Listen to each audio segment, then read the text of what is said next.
All right. Hey, everyone. Feels like months. It hasn't been months. It's been a month. So it's pretty much been all of December. I did actually stream a little bit at the beginning of December, but I escaped the gulag, and that took quite a bit of my time, effort. We didn't have internet for the longest of periods of time. I'm hoping so far the stream looks good. Let me know if you guys see anything. The bitrate is down. The resolution is down. I am working with the internet provider because we're not meeting our agreed upon upload speeds. But the company that's doing, there is actually a company that does fiber out here, and we should hopefully get that within 2025. And so I'm hoping they uphold their end of the deal. And we get fiber soon, sooner than later. But until then, hopefully we can work with this. Yeah.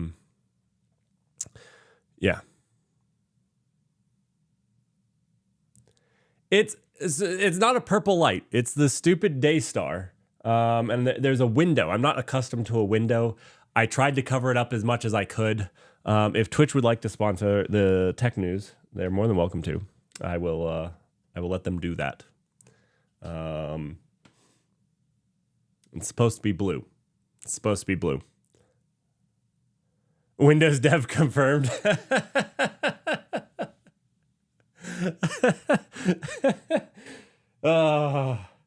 We have a gulag here, but I'm actually going to build an office down there for my office to work from home, to stream from, and whatnot. So instead of rushing in and just being down there, I'm taking up one of the smallest bedroom up in the upstairs, and we'll be building out the office over the next year. It will take me a little while, but I plan on actually setting it up where it's a little bit easier to do like things like recording and stuff like that. So that will be awesome. Thanks everybody for joining. I half expected to stream to nobody. So yeah, thanks. Tomorrow I will plan on streaming. I'm gonna try to go back to how things were. I still have some unpacking and stuff. So the during the week streams might be a little bit on and off. I have some new things, new content to stream for you all. I've been at least thinking about that while driving and moving stuff around. So I'm looking forward to 2025. I think we'll have some fun stuff to do. We have X at home meme, but for gulags.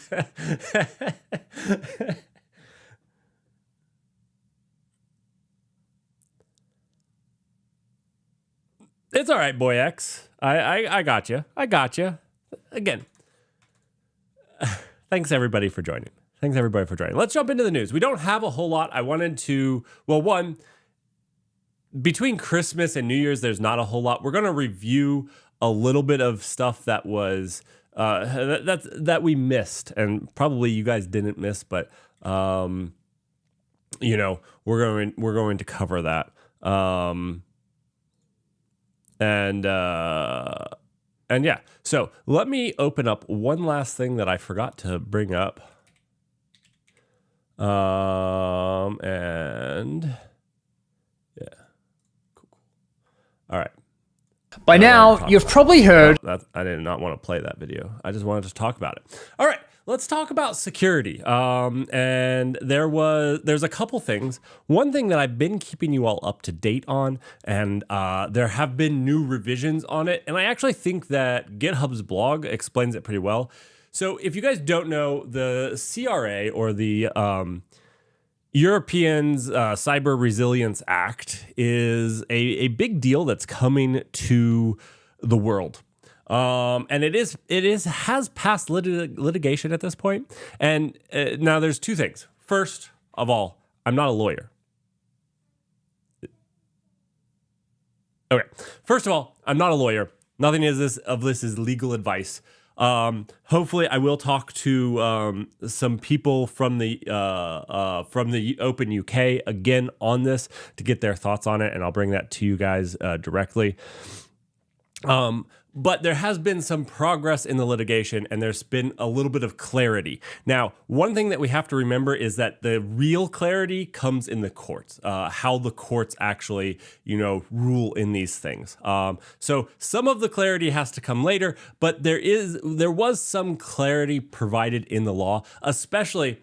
So one of the big deals in the Cyber Resilience Act that I had was I produce a lot of open source software.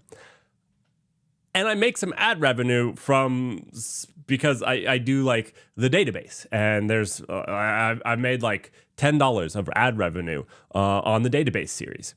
Would I fall under the Cyber Resiliency Act, and what would that mean for me? And they clarified those types of things. So let's jump into that and talk about that really quickly. So I'm going to drop this link for you all. Video audio is very high. Icy Boxy. I don't know why I called him Icy Boxy for the longest of time. Thank you so much, Russell, for bringing the news to us. This section of the news is brought to you by Russell, who subscribed for the entire month of December when I didn't stream. You are a legend. Super appreciate you. Super appreciate you. All right. So the CRA, the EU's Cyber Resilience Act, the things that I wanted to bring up is kind of the changes. I know that we've talked about it, and again, I hope to get Open EU on here or Open UK on here to talk about it again. But they did make some clarifying statements on donations. Accepting donations without the intention of making profit should not be considered to be commercial activity. This was actually a really big deal for people like me, who I make all of my educational stuff open source so that people can see the code. It's actually a big deal to me because it's things like the database where I release an episode, but you can go and see the code and see everything that was done instead of just working in the abstract. So this, in my opinion, again, non-legal opinion, clears the way for people like me who it's never, none of my stuff is intended to be commercial activity. I actually specifically say, please don't use this in production. It's for education. So I was really happy about that. Now, there was also a really good distinction between a software steward and commercial activity, which a software steward would be somebody that's like providing, like working on Kubernetes, that, I could go make a PR to Kubernetes. Kubernetes is used in enterprise stuff, but I would be a software steward, not a commercial entity providing the open source. Now, there's still some stuff with that software steward that you need to be aware of, and that's where I hope to get Open UK on the line again to cover that with us, probably in a couple more months. I know that they're pretty busy around February. They put on their Open UK thing. So, yeah. Anyways, is there a software pilot and a software ground? There is a software Copilot. There's a couple of those. So, and then they also made clarifying, it wasn't really clarifying, but they made better statements on the open source nonprofits and contributors that just clarified a lot of those open questions. The last time that Open UK and I discussed it, I had a lot of concerns because there was no clarity around open source. In fact, it seemed like they made the law initially without thinking about open source at all.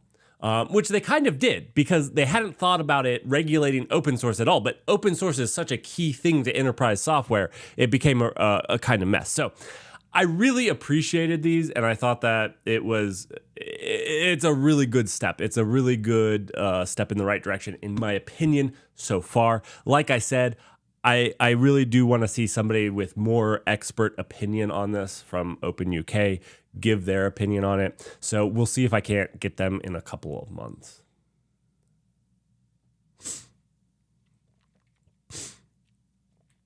All right. More telcos confirmed China assault typhoon security breaches as White House weighs in. There was a lot of Chinese government-based attacks in the last couple of weeks. Starting with January's first attack on the U.S. Treasury office, very hilariously, in my opinion, the sanctions, which they've been sanctioned quite a bit from the U.S. And so they hacked the economic sanctions part of the U.S. Treasury. But beyond just that, there were several other things. And I only bring this up. None of you guys are telcos. This was telco. This was the United States government. The only reason I bring these up is because if your company is not putting security first, like Microsoft did for a very long time, you are looking to be the next U.S. Treasury office. You are looking to be the next telco. You are asking to give your customer information away. You know, if you were planning on selling your customer information, you could just forget it because it will just get stolen from you. So I just bring this up as a friendly reminder. Did they manage? So funny enough, they didn't actually, the United States government did not disclose publicly, I don't know if they did to lawmakers, on whether they actually like messed with the sanctions, because that would have been hilarious. I would have enjoyed that, but I don't know. Now, talking about security, what is one thing that you can be doing for security? You can be scanning your software. You can be scanning your machines. You can be scanning for known vulnerabilities, and you can be scanning for misconfiguration. Those are some of the biggest things, as you're going to see. We can look at the stats for it, but misconfiguration is right up there. You don't even have to start thinking about, oh, do I have a buffer overflow? Forget that. Look at your known vulnerabilities. Vols is a new free open source vulnerability scanner. And it's pretty cool. It allows you, I didn't know about this. I'm probably going to give it a shot as soon as we get the lab up and running again, to scan like different machines from a single machine. So basically allows you to use SSH connections to scan different Linux infrastructure. So it looks pretty cool. Like I said, I haven't used it, but I'm kind of excited about it. So we talk about these security things.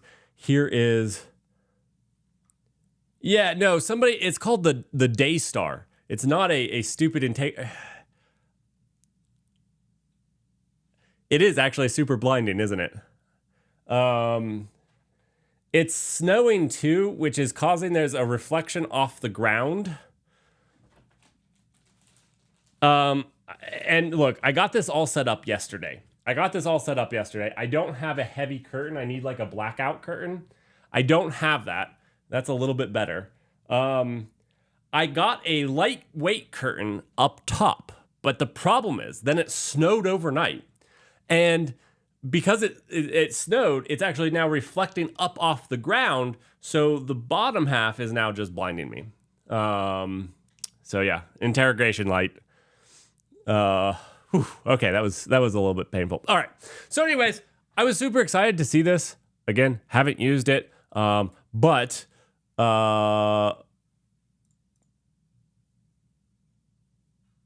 is the day.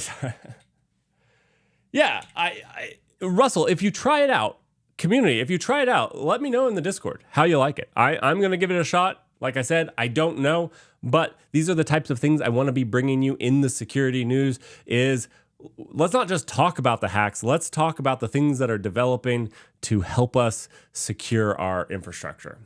Now, that being said, there was a massive WAF vulnerability in Akamai, Cloudflare, and I don't know, in Perva. I've never heard of them.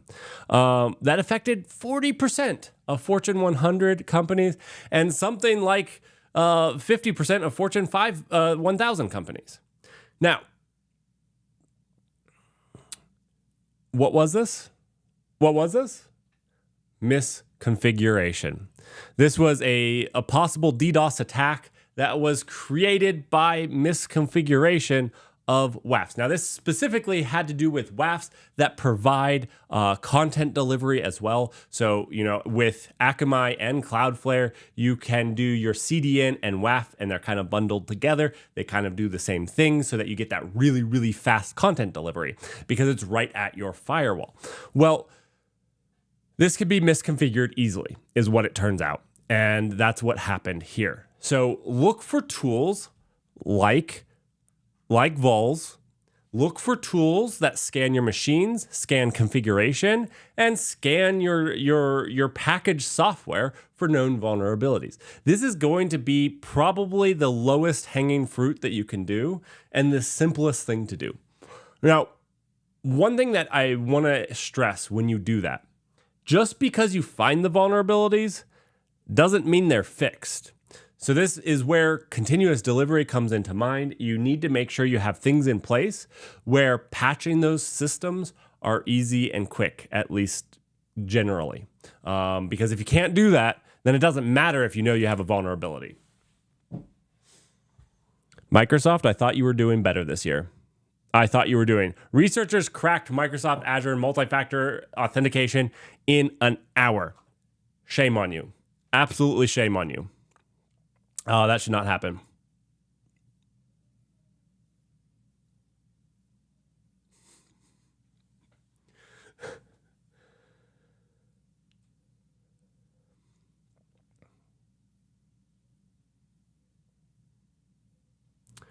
All right, so we have just a quick couple announcements in AI, and then we're going to move to open source. We have two things that caught my eye in open source. Now, I have been moving, so I actually only have a very short list to go over today because I have not been that in tune. But like I said, also, there's just not a lot that goes on during these times. Now, I'm not going to cover everything that OpenAI did. OpenAI did a bunch of stuff. If you really want to know, the big things were O3 and O3 Mini are its next models.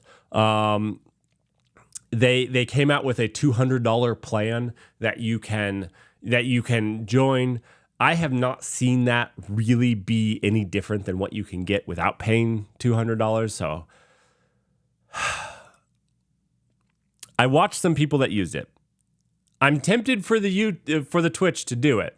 I'm tempted. It's just so much money. So much money. So we'll see. I'm probably not going to do it.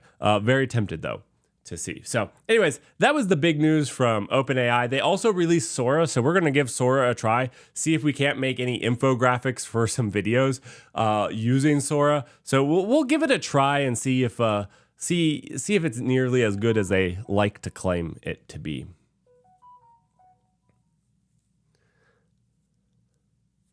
All right, so that was all OpenAI stuff.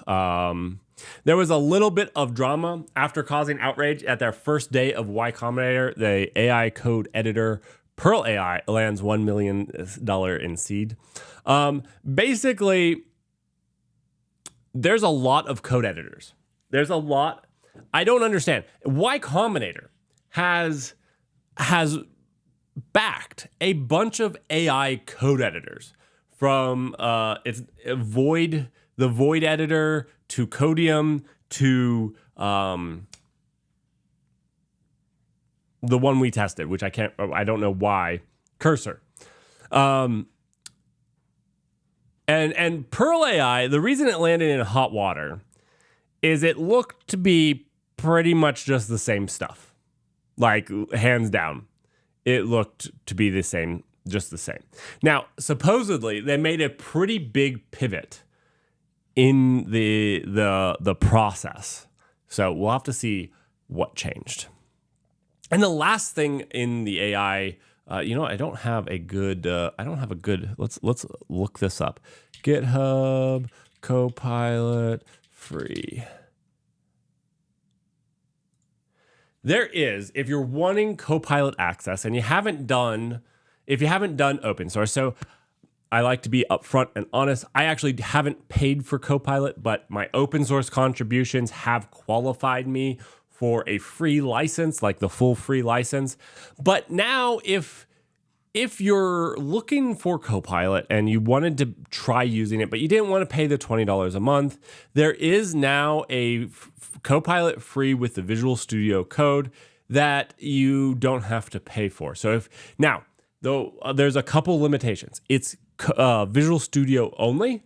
It doesn't allow you to pick your own AI model. There's limitations to it beyond that as well. So it's not quite the full thing. So you couldn't use it in Vim like I do. You couldn't use it in other places like I do. It has a lot more limitations to it. But if you're wanting to give it a try, haven't yet, and didn't want to drop the money for it, I think that this is really cool. So go ahead and give that a check if you wanted to.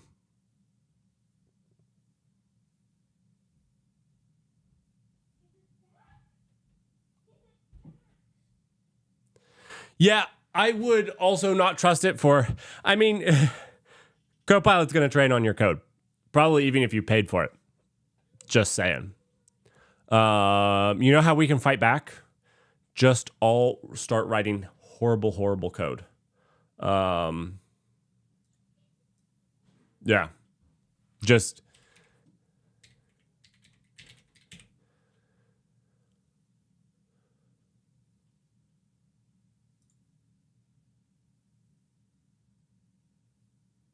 If you're only doing Greenfield project, they only take their own suggestions, which actually there is evidence. And by evidence, I mean there was a lot of research done on this, that if you train on the output of an LLM, your LLM gets worse. Like if you train OpenAI on OpenAI's output, eventually it self-degrades. So just an interesting little tidbit there. That was like a year ago, so I haven't seen it, maybe newer stuff doesn't degrade as much because it's better. But that is the research as it was a year ago. All right. You know what? We're now on to open source, and I found a new language that resonates with me. Like it resonates deep in my spirit. I haven't written any of it. I know very little about it, but it resonates. And I'm pretty sure all of you that have watched me code and engineer understand why this language resonates with me from its name only.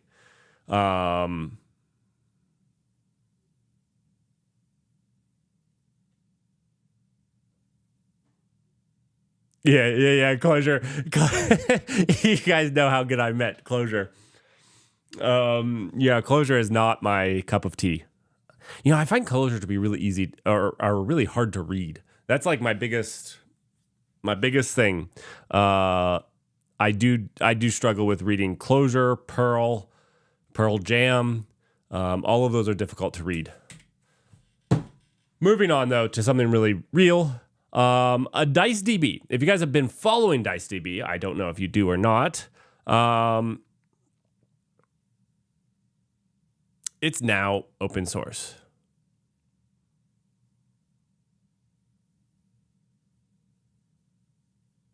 So I believe they went with the AGPL, if I remember correctly. Yeah. They went with the AGPL. So originally they were doing the business, the B something or other, BSL, the business standard license, the one that Mongo, the business source license, not standard license, source license, BSL. So that's actually really cool to see. You can now go check out their source code, which is pretty awesome because DiceDB is doing something kind of interesting. Yeah, so kind of interesting. Redis compliant and highly available. So yeah, I'm watching it. Redis always seems fun until you actually use it, and then it's not. So like, it's interesting. So if you've been watching Dice, it's now open source, which is pretty cool.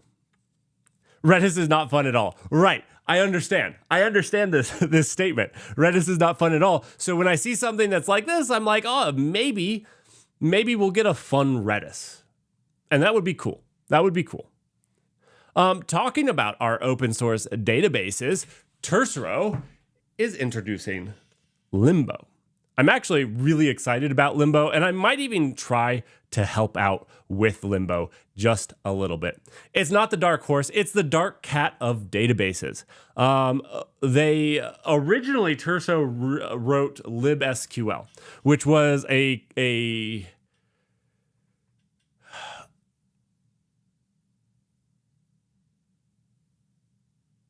open contribution of SQLite. So some of the problems people have with SQLite is that while it's open source, it's not really open contribution. They don't really want contributions from a community. They don't want more people involved, which I'm completely okay with if that's what you want to do. You know, the null database is kind of the same way. It's open source, but it's not really open contribution. I have accepted some contributions, but I'm not really looking for contributions because I'm looking to make lesson plans and things like that, which are very, very geared towards the YouTube channel. So I'm okay with that type of thing if that's how you want to run it. But they made libsql, which was that.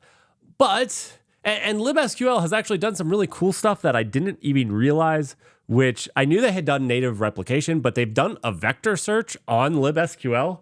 So like, maybe we got to try to do a libsql something or other. That actually kind of sounds fun.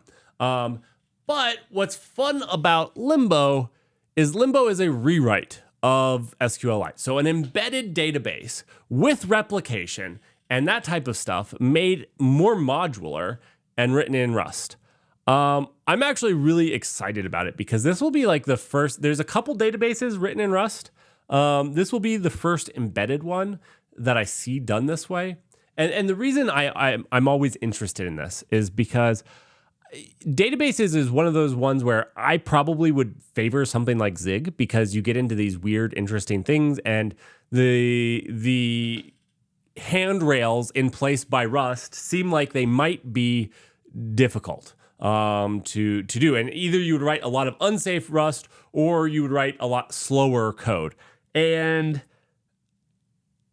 that might just be my ability with Rust. I'm happy to admit that might be just the case. So I'd love to learn how these guys deal with some of these things. And, you know, like I said, I might even try to find an easy issue and contribute some to it. So it looks like a really interesting project, and I'm really excited about it. Isn't there a streamer writing their own replication framework? Is there? What's their name? That would be really cool.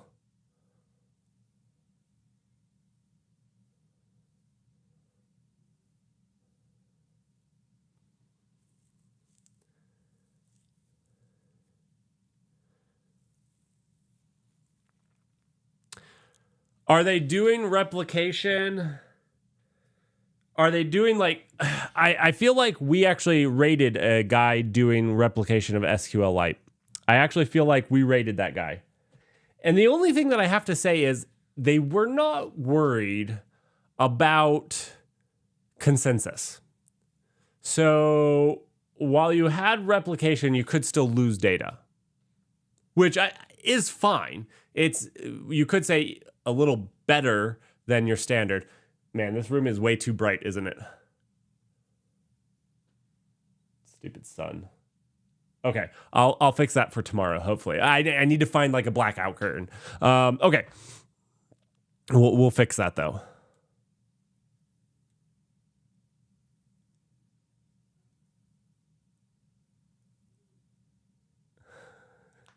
Just make more data.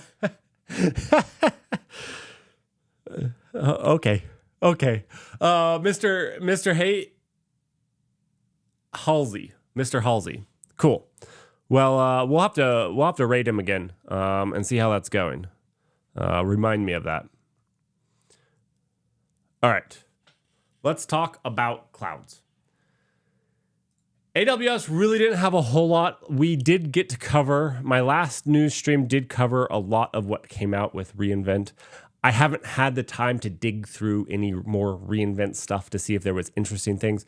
And I tried to cover more of what was not on the main stage. That being said, I didn't see anything new. I went through their what's new. There was very little, if nothing, that I saw new that came out. There was, the only thing really was IPv6 and a couple of things, the new instances in more areas. There was a couple things with IPv6. Yeah, CloudTrail now supports IPv6. I want to say that there was at least one other thing.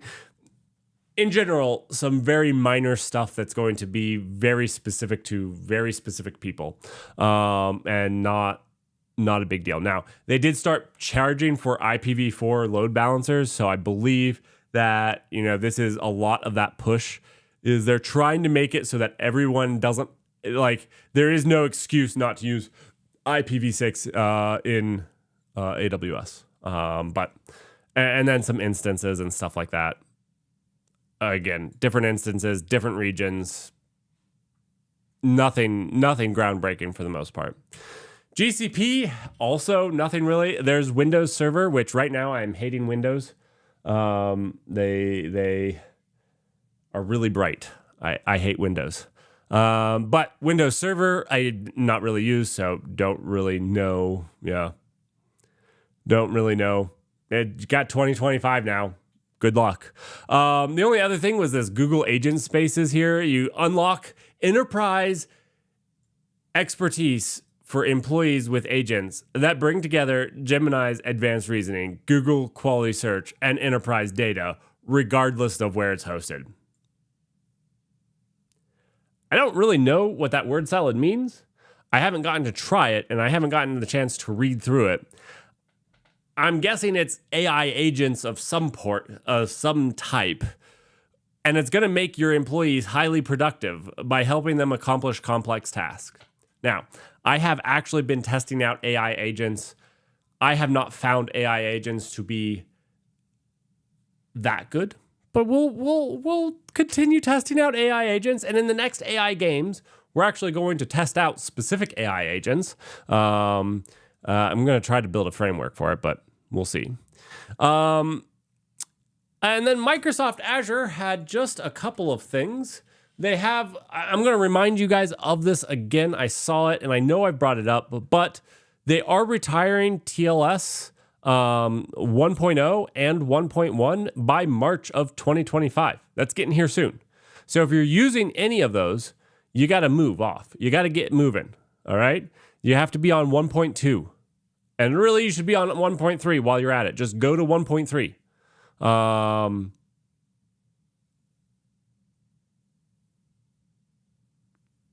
Yeah. There's not much more to this than that. So get cracking. Get cracking. And the last thing for Azure was Azure Database for MySQL bindings for Azure Function Preview. If you're a big lover of MySQL and Azure Functions, you now can combine the two, and you can now combine the two. I don't really have more to say on that other than you can now combine the two. You can use MySQL bindings in Azure Functions for Azure Database. Merry Christmas. Merry Christmas. Classic Microsoft forcing people. Look. Let's be clear.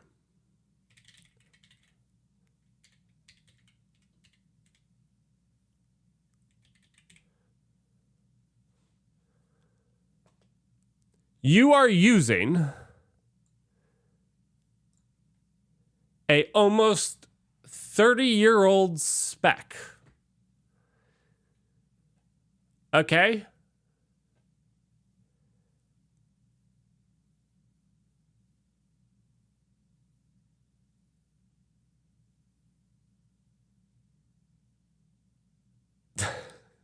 Can I get the get free seat for the MySQL present? Can we please return this? Can we get money back from this? Oh. How old is IPv4? Look, Russell. If you're not using IPv6 by now, like, come on. Your whole stack should be IPv6 by now. I don't know what's wrong with that.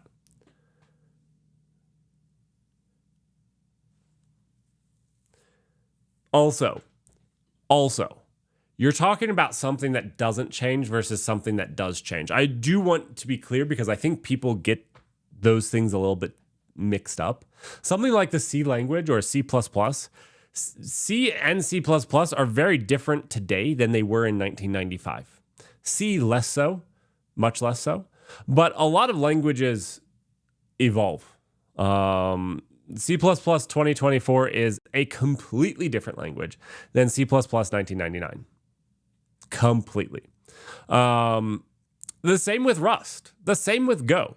You know, Go prior to 118 is way different than, 124. Way different. So.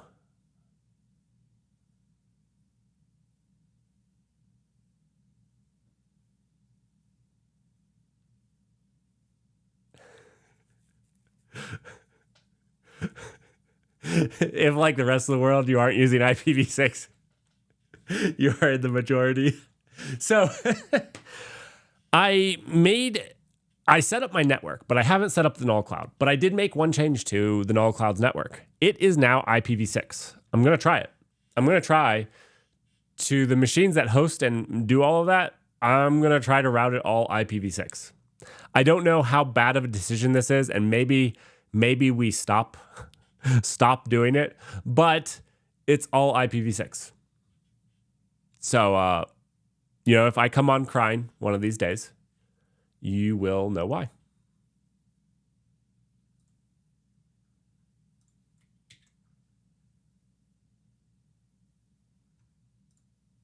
All right. Last thing of the day. I did get to see this YouTube video by Megalag about honey. It's kind of tech news. And I'm calling it out because this is by YouTube, and you guys should join in. Not by YouTube. Honey is owned by PayPal. By PayPal. It's a good video. It's a good video. There's a lot of people, including Legal Eagle. I don't know. Okay, you can look up Legal Eagle. Legal Eagle does law stuff, unlike me. And this guy does these things, or does these investigations. And I do it because we need to hold tech companies accountable. Also, if you think you're getting something for free, you're probably not getting something for free. Is kind of my moral of the story. If you're getting something for free, it's because you're the customer. That's like maybe the end of the story. If you're getting search for free, it's because they're selling you stuff. Ads is the thing. If you're getting Gmail for free, they're going to sell you ads or scrape your data and sell that to people, whether that's ads or other types of things. If you see these things and they seem too good to be true. I've never used Honey. I've never installed Honey. But when somebody said it's just completely free, my question goes, how do they make money? And if they make money, how are they doing it in a way that doesn't hurt the customer? And in the end, not only does it hurt the customer, but it also hurt the people that they were partnering with to promote it. And in fact, Honey might be not giving you the best deal if you just searched for a coupon yourself. So I just brought it up because it's part of the tech realm. Let's hold these people accountable. Go watch the video if you haven't watched it. I know everything that in this was kind of old news. But yeah.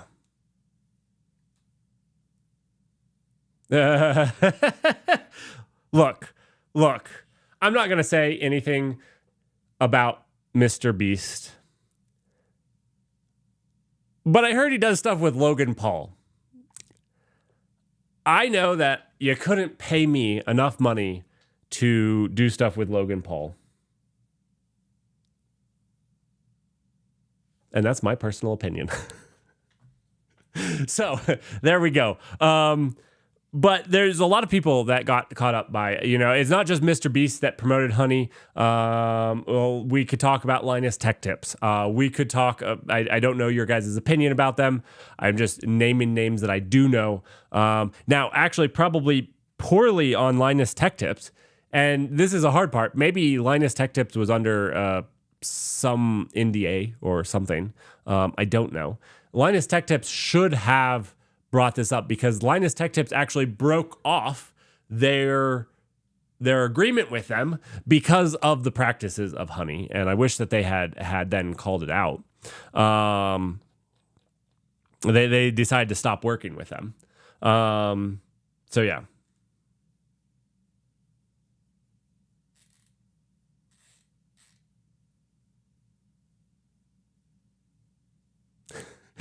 Keep listening. Look, Russell, I don't know many influencers, okay?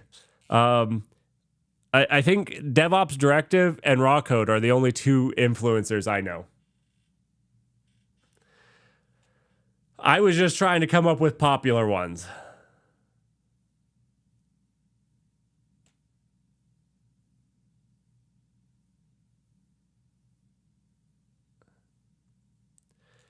Land of the Elite, I did cover Google's struggles with that. I haven't actually seen anything more come from that. So that was beginning of December. Not beginning. I think the last stream I did was the news on the 16th. But I did mention that briefly. We'll see what comes out of that. I think... I don't know. I don't know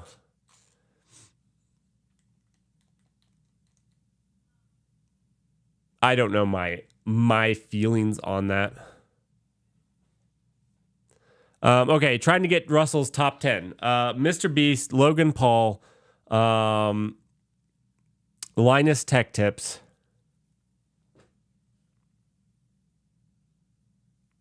Dude, those are the only ones I know. And not because I watch them. I just know them because Logan Paul has done enough turd level stuff that I know who he is. Linus Tech Tips, I know. I know because of his scandal. Because I guess they weren't being very good with their GPU reviews or something, and somebody called him out. I know that you got to have a scandal for me to know you. Mr. Beast, I know enough of his scandals. There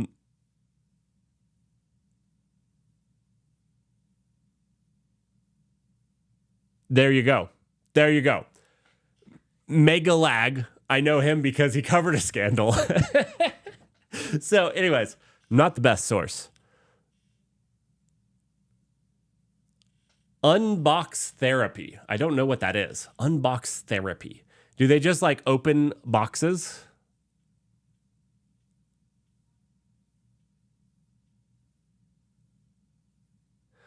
AI browser. That's actually a good one. Should I Y Combinator that?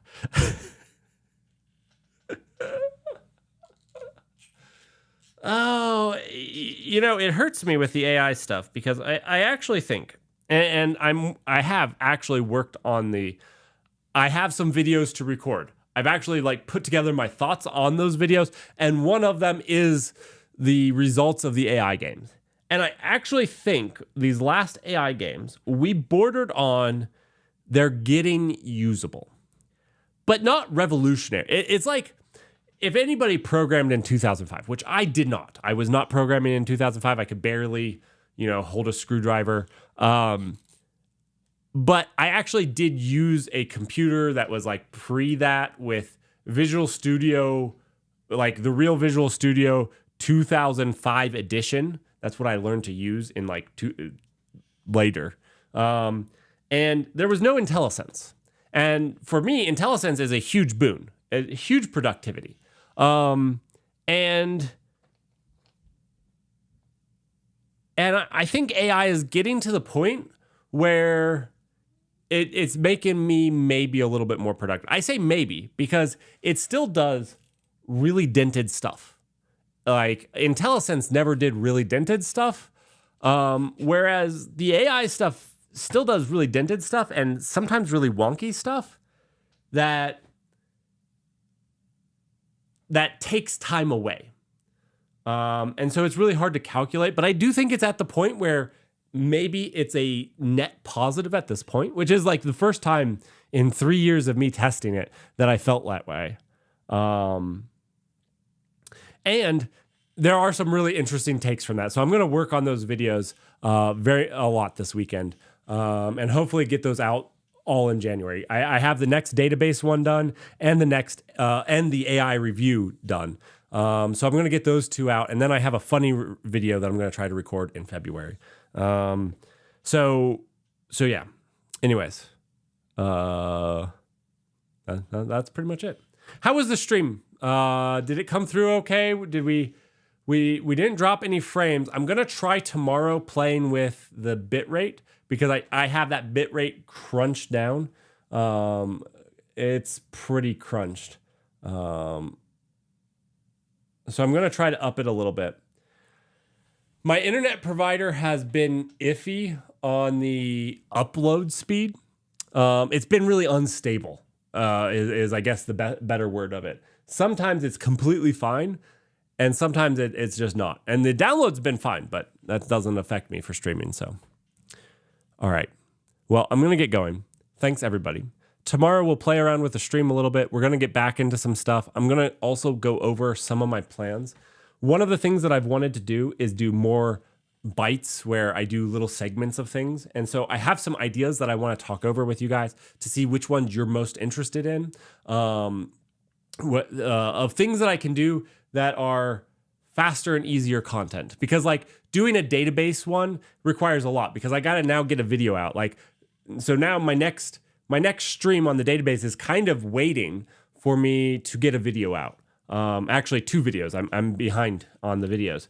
And so I need a little bit faster and easier content to continually do. So like every Saturday we have these 2 segments. And so I want to do that. And I want to work out with you guys what would be the most interesting for you all for us to do. And so we're going to do that. And we're going to work on those. And we'll try to transform. 2025, I'm going to put a lot of work into streaming and YouTube to get what you guys like. Anyways, that's my lunch break for today.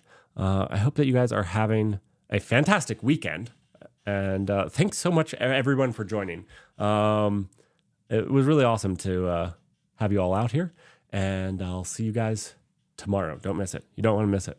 Best stream of the year this so far. Today was the best stream of the year. Hands down, right? Right? It's only up from here, too, because hopefully I'll get rid of the Daystar problem.